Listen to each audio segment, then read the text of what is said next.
Hey, hi, hello. Welcome to Diana Emerson Today. We are listening to the new detectives, and I'm crocheting. A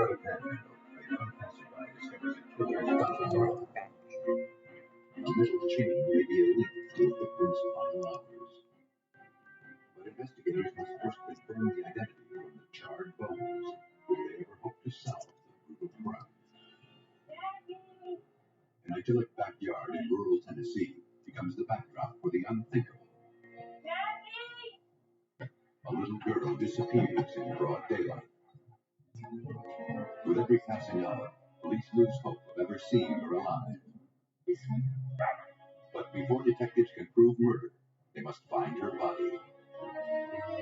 Some killers choose to hide their victims, and investigators must then rely on forensic examiners to uncover proof of murder. These are just two extraordinary crimes that have made their way into the medical examiner's casebook.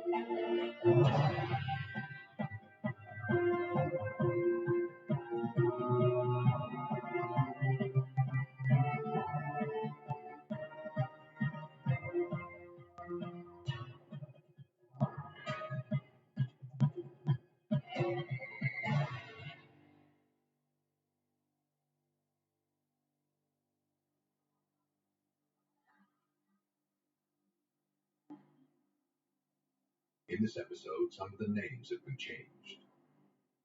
The Gulf Coast of the Florida Panhandle is known for its quiet beaches and peaceful living.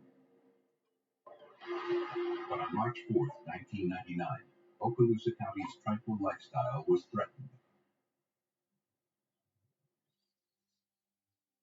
That afternoon, investigator Stan Griggs of the Okaloosa County Sheriff's Office was called to an isolated wooded area.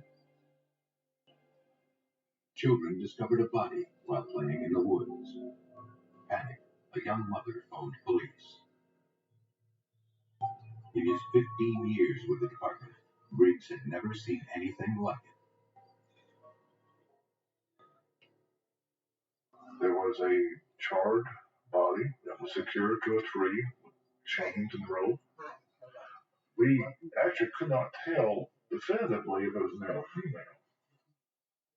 The investigators scoured the scene for clues, looking for anything that would tell them who this person was and why he or she died so violently. Although the crime scene was littered with debris, physical clues were scarce. There was a lot of evidence around the body. A few cans, a roll of duct tape, a couple items of clothing. We didn't find anything that would lead toward the identification of the victim, much less any perpetrators. The victim's hands were bound with a blood-stained cord, and duct tape was stretched across what remained of the skull.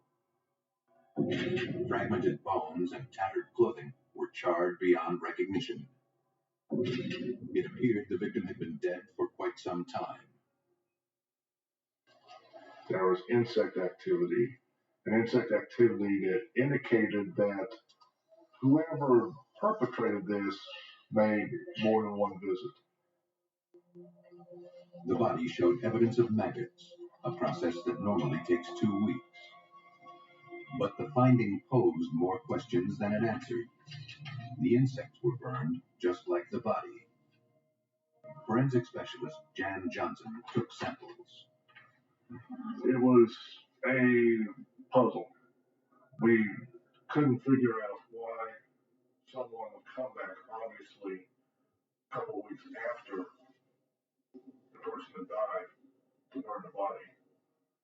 Dr. Michael Berkman, Chief Deputy Medical Examiner for the district, carefully prepared to recover the remains. We were very intent on getting the body removed exactly the way it was pretty much positioned at the scene because of an injury that I identified to the neck region. That was going to be very important to keep the neck in that position until we got back and were able to x-ray. The remains were taken to the morgue for autopsy.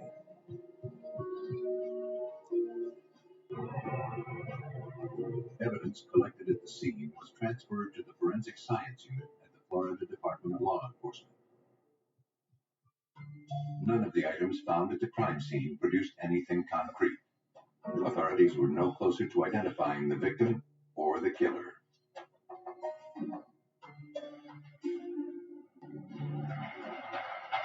After examination, it was determined the victim was an adult male, less than 6 feet tall. Establishing cause of death would fall to Dr. Michael Berkland. When we got the body back, we went ahead and did x-rays looking for any projectiles or foreign bodies, and we did not see any evidence that this represented either a gunshot wound case, or there were no foreign knife tips or anything like that left in the body.